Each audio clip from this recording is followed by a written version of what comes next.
Assalamualaikum warahmatullahi wabarakatuh. Sampurasun palawargi dongsun TV sadayana kumaha daramang.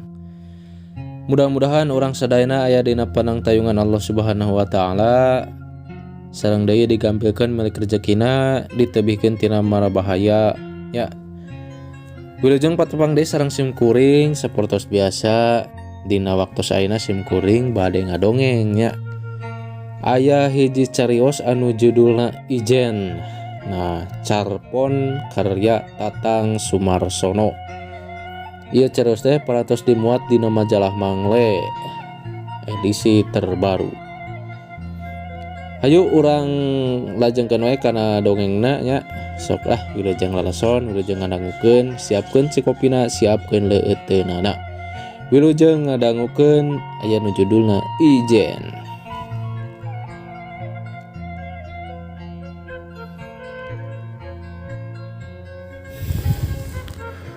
Kudu gugun tayangan heula hayang unggah ti lengkob teh.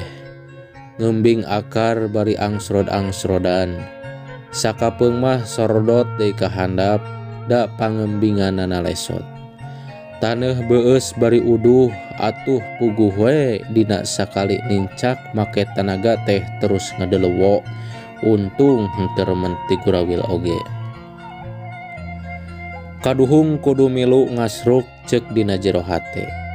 Babaturan aing mah meureun geus jarauh ieu teh da teu kadenge hauk-haukna acan. Buat teuing ayeuna teh geus meuntas walungan lebakeun geger nu pinuh ku manjah tea. Sok kalebah dinya boroan teh lumpatna. Lamun diasrukna ti pasir anu ieu mah geus dipastikeun. Jebulna teh ka kebon karet mun keur alus milik sok didinya ditingkerna teh. Tara kungsi balik deui ka tonggo asal nu megat tanana we henteu cileureun, paling-paling terus tuturubun ka lebak. Gubrak bae ka sawah tonggoheun lembur, geus aya didinya mah tara bisaeun deui incah. Komo lamun lumpatna kana embal mah kari ningker we tina galengan. Atuh lamun kira-kira bakal kahontal kari dilempengkeun kulit teh puguh we nyocol. Bagong keur ukay-ukay dina leutak dipapag ku kuli sahabakna meunang ngalempeng kana kekemplonganana. Geus kitu mah kari nyerenkeun ka anjing da moal bisaeun deui ngejat. Sok komo lamun ruruhit kuli ngait kana tulang igana mah pamatang kari susurakan nyacapkeun ka bunga boroanana beunang. Tapi naha ayeuna Bagong udah ganteh geus rubuh. Danu nanya ka dirina sorangan, "Ketang biheung teuing babaturan aing oge keur sarua ripuhna ayeuna teh. Ripuh kudu pupuran tengan atawa asruk-asrukan dina dapuran kirinyo." Najan bari jeung hese beleke tapi akhirna mah teu burung tepi ka lebah geger anu rada lenglang. Tetenjoan plung-plong awas kajauhna, tonggoheun geger tea ngalamuk leuweung tutupan. Kahandapna loba gerembel paselang jeung dapuran manjah anu saterusnya nyambung jeung kebon karet. Naha ieu teh mani taya hauk taya panting keurentesna. Estu simpe ari lain sora angin nu ngoyag-ngoyag pucuk dangdaunan mah ting keresek mani teu sora manuk-manuk acan ieu teh. "Di marana euy?" Taya nu nembalan. Meunang sababaraha kali manehna gogorowokan. Ngagerwan babaturanana lebeng. Danu ngarasa buntu laku, teuing kudu ka mana nyusulna ieu teh. Cek pamikirna tungtungna mah geek wae diuk bari ngageberan awakna ku dudukui pandan. Kaduhung aing mah milu ngasruk. Sakali deui hatena nyarita kitu. Abong geus mangalam-alam tara mileuweungan dina sakalina kudu kukurubotan teh betinggaleun ku batur. Lain sieun ka sarung da apal ari jalan balik mah ngan atuh asa teu puguh we di leuweung sosoranganan mah. Nya sasat geus jadi pangulinan pikeun danu mah ieu leuweung teh. Manehna geus apaleun pisan sakur jalan satapak liliwatan anu keur moro. Kasarna mah geus kakubek. Sok leleuweungan geus aya ulasna taun tea. Bet piraku make kudu teu apal. Ti umur 8 tahun manehna geus resep milu moro.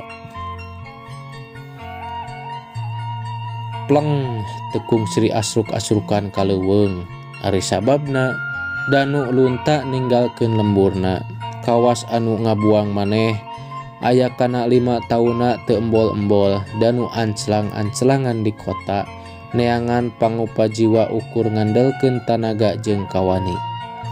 Niatna mah hayang boga pacarian anu marenah jeung ilahar cek ukuran umum. Tapi nya kitu, kahirupan di kota teh dina pamustunganana mah henteu someah. Komo deui pikeun urang kampung anu teu boga kaahlina naon. Iwal kuatnak tak mundak. Hayang hirup aya dina kamarasaan teh bet samar pisan ka hontal. Tungtungna Danu nyokot jalan enteng tur pondok. Najan gede resikona, manehna jadi oah di hiji terminal. Bangga pisan rek ka hontal eta kalungguhan teh. Manehna kudu nyingkirkeun sawatara sainganana anu tangtungna oge henteu bolos strong. Mun teu asak pangawarah tibah kadir mah cigana geus kana kateter. Keur genah-genah nguyup amisna kinca kahirupan. Nah atuh bet narima beja yen indungna di lembur gering ripuh. Sakumaha lalandangna Danu dina nuntun kahirupan anu sakitu kerasna. Tapi teburung leeh barang ngadenge eta beja mah. Bet corojoy hayang nyelang heula balik ka lembur. Hanjakal bet teu kaburu tepung. Barang jol teh indungna geus dikurebkeun. Danur ukur bisa nenjo gunukan taneuh beureum. Rasa kaduhung, sedih, kuciwa jeung ngarasa dosa gumulung dina hatena. Katurug-turug deui ceuk rarasaanana. Sakur panuding tamplok ka dirina. Nah betega ninggalkeun lembur ampleng-amplengan. Tepi ka indung bapana kaleleban. Danu meh teu tahan merangan sora hatena sorangan.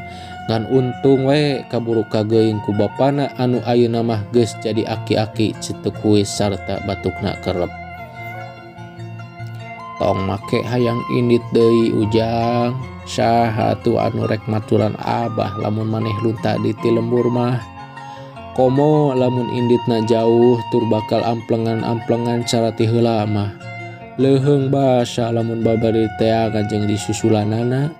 Anggur si cicing di lembur bari bantuan abah ngurus pakaya. Da geus teu kaduga lamun ukur ngandelkeun tanaga sorangan mah. Ceuk bapana, manehna teu nembal. Caritaan bapana memang nya kitu kuduna. Merenah pisan hiji kolot nyarita kitu ka anakna. Sokomo kaayaan bapana kiwari teh geus maju ka sareupna.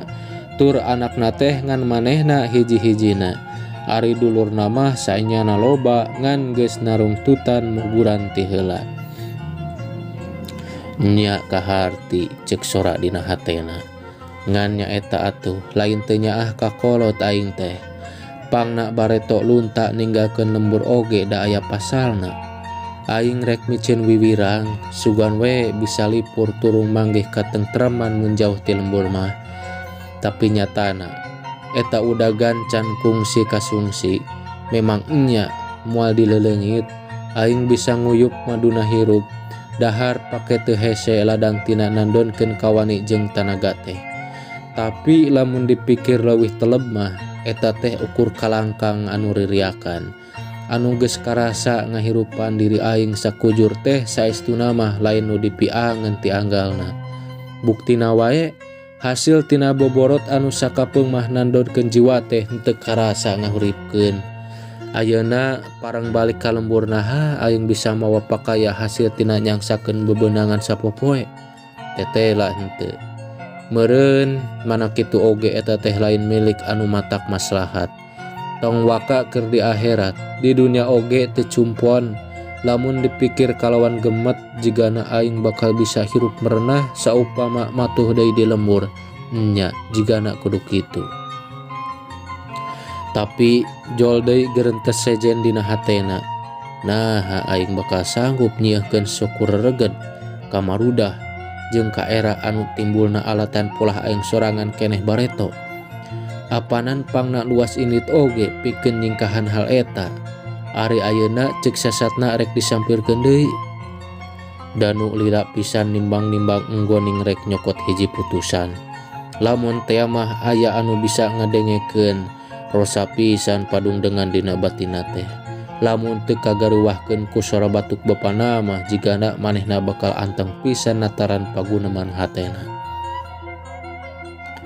Teu kudu hantem-hanteman ngagugulung lalakon heubeul. Ayeuna mah pan geus caang bulan 14 jalan gede sasapuan. Anu enggeus mah nya enggeus wae. Da jigana teh tinggal silaingna we menta hampura. Abah yakin bakal beres moal aya gegantar kakaitan. Kitu so teh cek pikiran Abah, da kuring mah lain deui. Ih anaking ulah sok ngagugulung nafsu, bisi mantak kaduhung di akhir. Buktina wae geuning maneh teu bisa manggihan heula indung alatan tina abur-aburan ngagugu hawa nafsu teh. Anu matak ieu mah cek Abah, buak ketang cek hate maneh sorangan oge kitu. Taya hadena boga musuh teh, sok komo lamun kasalahan gegedena nyampak dina diri maneh pribadi. Danu tenempas kalah nyot diurut disiseup jero pisan. Kumaha tah? Rek digugu caritaan Abah. Memeh pok nembalan, manehna ngekesek heula puntung rokona. Teuing atuh Bah, menta tempo we rek dipikiran heula. Kitu hade atuh, Abah mah moal rek maksa, da eukeur-eukeurna ieu. Ceuk bapana sorana alon. Sapoe, 2 poe tepi kameh samingguna, danu masih can lunta ti lemburna. Manehna masih keneh ngarasa bingung dina rek nyokot putusan anu tandes. Salila matuh di lembur teh manehna beunang disebutkeun tara lunta ti imah. Paling-paling ukur ngalantung di buruan. Eta oge sawatara sobat medokna baheula mah sok aya anu nepungan. Ngan wae sikep manehna sorangan teu mikeun lamun kudu ulet cara anu enggeus-enggeus mah. Jadi kararagok ajeuna mah lamun cacarita oge ukur sahinasna wae. Sobat-sobatna surtieun kana kayaan diri manehna. Ari tadi isuk-isuk bet kebeneran aya nu ngaleu rek ka leuweung nya rek maroro nyaroren bedog jeung narungtun anjing malah aya nu maranggul tumbak sagala. Yang urang nonggoh yuk ah. Salah saurang sobatna ngajak da geus apaleun yen Danu sapangaresep jeung manehna. Nya hayu cing geura pecak di wawasen teh. Mangkaning ayeuna aya begu nunggal anu geus rubuh-rubuh sakitu hantem diboro 3 minggu oge. Ceuk nu saurang deui. Nya mending keneh ka leuweung itung-itung ngabang-barangkeun pikiran anu mangkurawet. Dagoan heula atuh. Tembal Danu. Manehna ngoreleng ka dapur rek nyokot bedog. Dapira ku ari indit ka leuweung bari lemor mah. Tekung silila Danu geus milu ngalit. Ngajugjug tegal pamoroan sajajalan oge manehna angger teu loba omong. Atuh ku sobat-sobatna diarantep deui teu hantem diajak cecarita.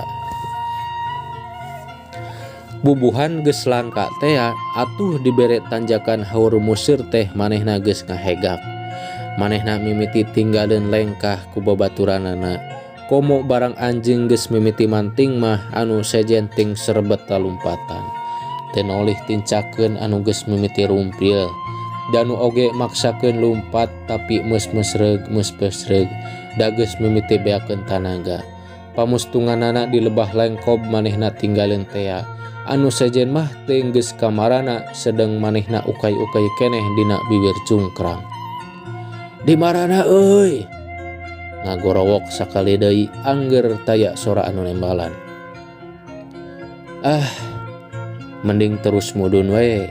Atuh dina teu panggihna jeung babaturan nya kari terus balik nyokot jalan keluar. Tidinya mah ngan kari ngidul ka lembur teh. Terus we manehna mapae jalan satapak pungkal pengkol nuturkeun tapak nu geus rada lilig. Sabot kitu betgok tepung jeung anu manggul bedil cuplis lempangna katonggohkeun. Danu ngarandeg itu oge ngarandeg, danu melong itu oge melong, danu mencerong banget itu oge mencerong banget. Nah aing baca dipanggih deui di dieu, cek danu dina jero hatena aya ruhak amarah dina paneuteup. Duanana ngajengjen lir arca, tapi saenyana mah pada taki-taki bisi kabongohan, meleng saeutik hartina pati. Saenyana keris oge henteu ngahaja ngaliwat kalebah dinya teh, tadina rek motong kalebak putat, ngan wae bieu kadenge aya anu gogorowokan di lebah geger. Anu matak manehna nyokot jalan ka katuhu, ti lebah batu nyoh cor anu kungsi dipake numpi orai nu meh sagede catang jambe, make jeung ruga gregog heula bisi aya deui baturna anu ti heula. Karis henteu nyora, cadu make kudu pangejatkeun, cek dina jero hatena. Lalakon baheula kira-kira 5 tahun ka tukang anu teu kungsi rengse ayeuna urang paratkeun di dieu. Bruh breh deui gambar mangsa lawas antara manehna jeung Danu. Teu nyangka bet kudu ditungtungan ku kagorengan data dina sakitu dalitna. Geus jadi babaturan sakokoh ti bubudak Danu teh. Layeut lain ngan dipangulinan wae, tapi deui sakocoran murid Bah Kadir, guru sah bandar wedalan ti Pandeglang. Ngan nya kitu, abong kangaranan sipating hirup, sok aya we robahna, tur sakapeung mah barobahna teh henteu disangka-sangka. Kitu hubungan Karis jeung Danu oge. Tina layeut jadi silih ceceub, antukna tepi kakungsi pakotrek bedog, itu doang ieu rubuh ngan untungna teh can tepi kana titis tulisna we duanana oge. Bongan manehna make ngawiwirang kulawarga aing, cek Karis dina hatena. Alasan eta pisan anu ngalantarankeun manehna menggatkeun sosobatan jeung Danu teh. Sanyana Karis teh sama sakali teu hayangeun menggatkeun sosobatan. Ieu mah bakat ku kapaksa, pikeun manehna kahormatan kulawarga leuwih mahal batan ajen sosobatan. Breh deui rupa adina, awewe nungan hiji-hijina, kiwari dina umur anu geus nincak likuran taun, masih keneh tacan katenjo aya nu noel-noel, jeung deui jenisna oge bangun anu teu boga karep rarabi. Si Danu anu kudu tanggung jawab ku pamolah manehna adi aing jadi noda, tur jadi bahan catur lain wae ukur dina salembur. Kulawarga aing ngarasa wirang pisan, tapi ka akhirna pindah lembur ka luareun desa. Bari saenyana mah ukur mindingan beungeut ku saweuy ku aing ayeuna rek diberesan. Demi ari Danu sorangan, ti barang teu paneutupna ka Karis anu ngajengjen hareupeunana. Lalembutan geus teu puguh rasa, sarua dina kongkolak panuna oge bruh breh lalakon dina mangsa katukang. Anu pangheulana nembongan teh Imas, kacipta keneh rengkak paripolahna, wawuh ti keur budakna keneh tangtuna oge. Apanan nyobat jeung ranceukna ti leuletik. Nincak umur rumaja, nah atuh bet kasendahan asih. Henteu no gencang deui. Danu hayang Imas purun anu banget sukanya Karis pisan, sugan wae tina sosobatan undak jadi duduluran. Ngan nya kitu, apanan mangsa masokkeun aku owah gingsir. Hahadeanana Danu jeung Imas bet jadi kakotoran ku dosa anu purba. Luanana palid dina gulidagna caah nafsu. Ereng babantar jeung leuwih pamali kumaranehna haben di arojayan. Anu antukna anjog ka mora kaduhung hamo bisa ngejat deui. Saenyana Danu oge rek tanggung jawab, haryaneun make kudu nyingkahan hasil pamolahna sorangan. Manehna oge rek balaka, geus kasalahan anu gede rambat ka malena jeung kahormatan keluarga. Ngan nya kitu, anu meta pertanggungjawabanana dianggap ku manehna kurang wiwaha, bet jadi Karis lanceukna Imas anu pandeung treugna teh. Danu sorangan teu rea pamolah daru masa salah, hatena geus leah rek nurut kana pamenta ti pihak kulawarga Imas. Hanjakalna teh bet aya caritaan Karis anu nyigeung pisan perasaanana. Ceuk anggapan Danu asa teu pantes sobatna make nyarita kitu, antukna anu geus leah teh jadi mancanga. Saanyana aing oge teh hayang bentrok, ieu mah awahing ku kapaksa wae bongan ituna bangun anu teu narima kana karumasaan anu kedalna tina hate aing. Ku Danu oge kacipta keneh lumangsungna eta kajadian teh. Harita manehna keur nyacaran eurih di kebonna, jebul karis rurusuhan bari beungeutna sumugeuneuk siga beusi atah beuleum, nyaritana teh jol-jol kana setelan tarik wae, teu mare lolongkrang ka dirina pikeun engab.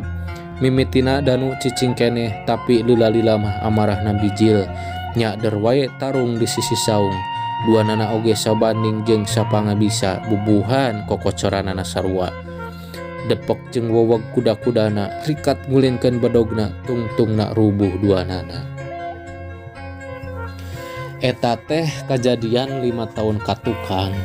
Ti harita Danu lunta ninggalkeun lemburna, kitu deui kulawarga karis oge kajeun ngajual jaar pakaya, ngarah buru-buru bisa pindah ka lembur sejen.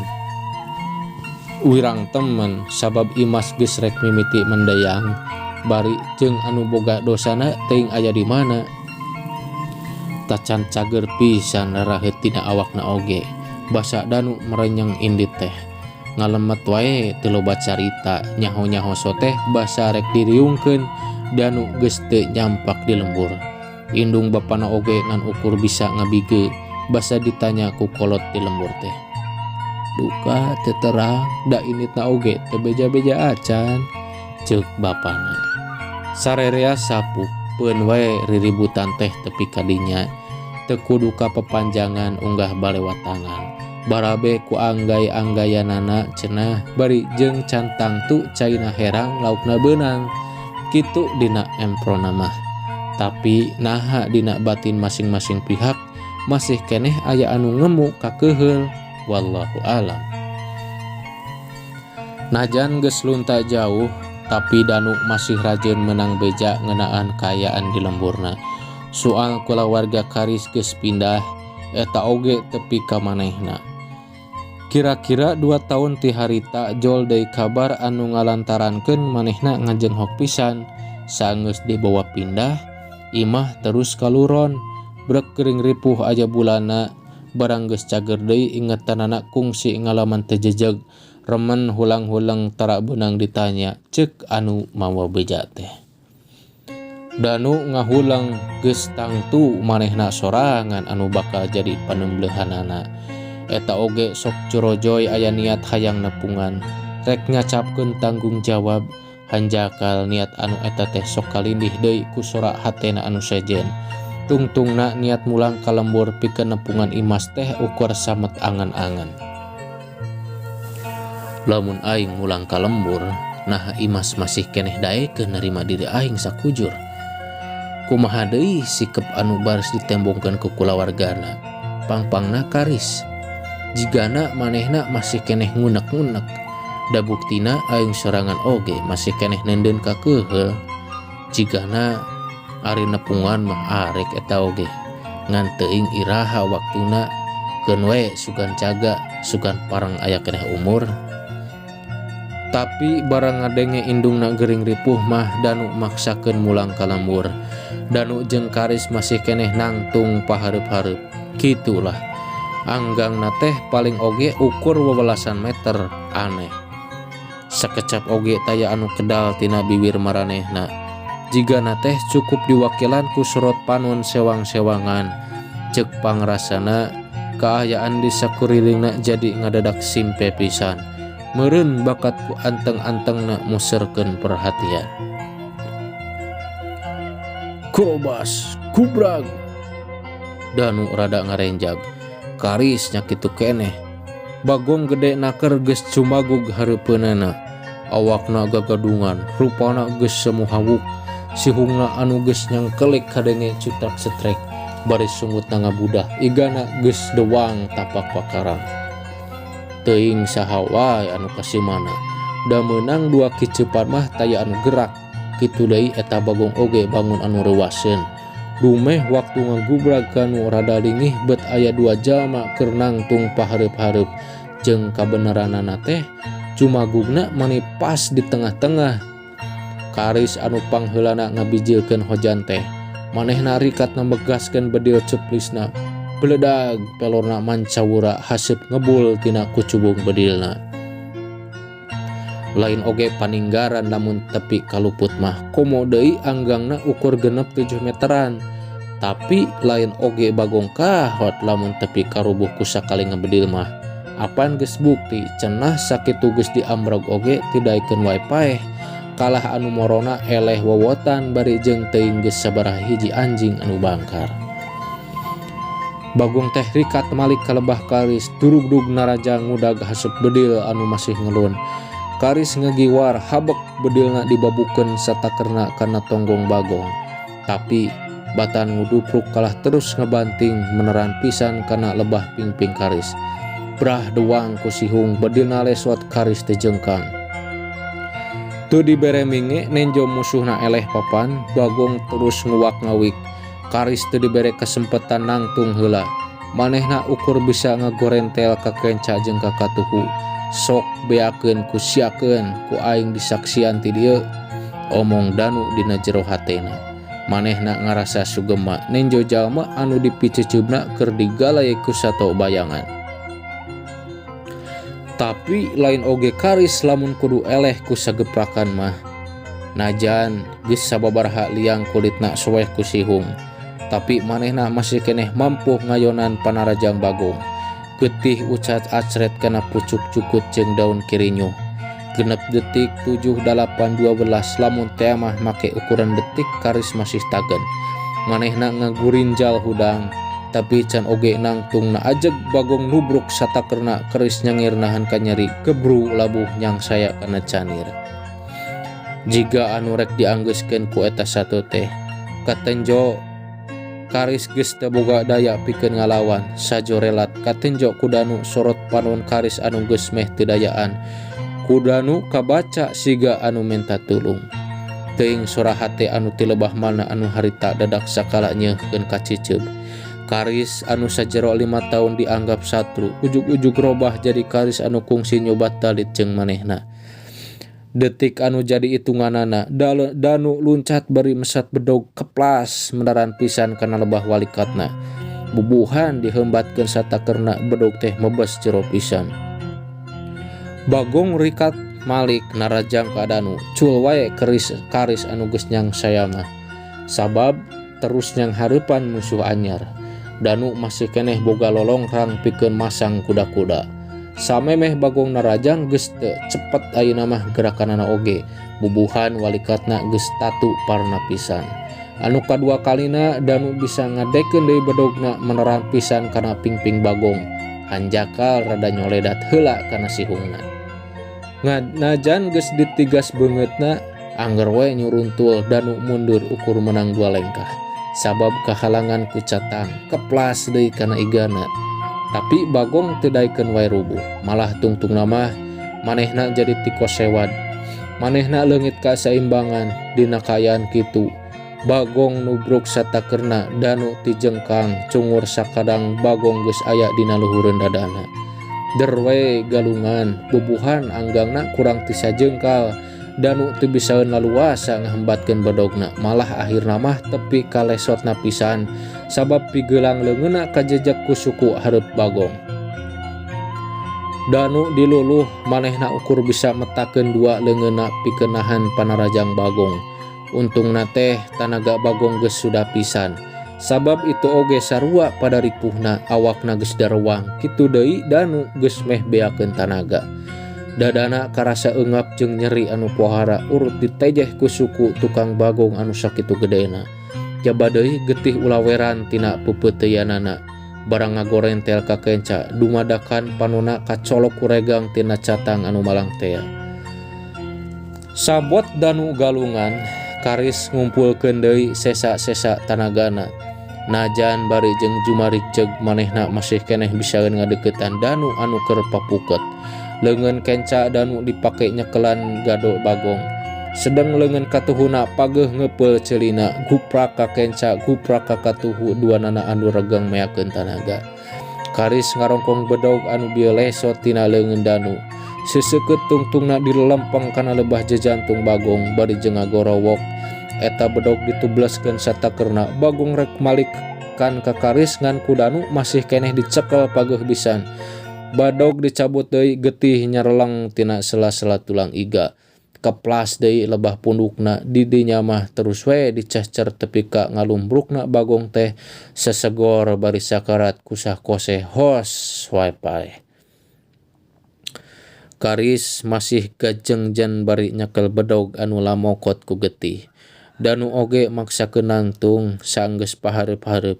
Duanana ngalengkah meh bareng. Pluk bedogna dirag-ragkeun. Karis mencrong ka Danu. Danu oge mencrong ka Karis. Dina sorot panonna geus ilang sina amarah. Anu mencenges teh ngan kari kasadrah jeung kaleah. Detik deui wae anu jadi itunganana. Danu jeung Karis sirih rangkul. Cag sakitu pamirsa aja. Ieu carios teh nyarioskeun hiji dua sobat nyaeta Danu sareng Karis anu sobat ti leuletik tapi jadi mumusuhan kusabab Danu ngaruksak kulawargana nyaeta adina Karis. Hilang jadi mumusuhan, paamprok deui tos 5 tahun teh di hiji leuweung keur moro. Anu akhirna Danu jeung Karis sadar sadrah jeung silih rangkul jadi bala deui nya sakitu panginten. Ieu carios teh anu judulna Ijen karya Kang Tatang Sumarsono anu dimuat dina majalah Mangle. Hapunten bila aya kakirangan sareng patanana hatur nuhun anu parantos satia manco wilujeng patepang deui dina carios anu salajengna. Sakitu wae ti sim kuring. Wassalamualaikum warahmatullahi wabarakatuh. Sampurasun.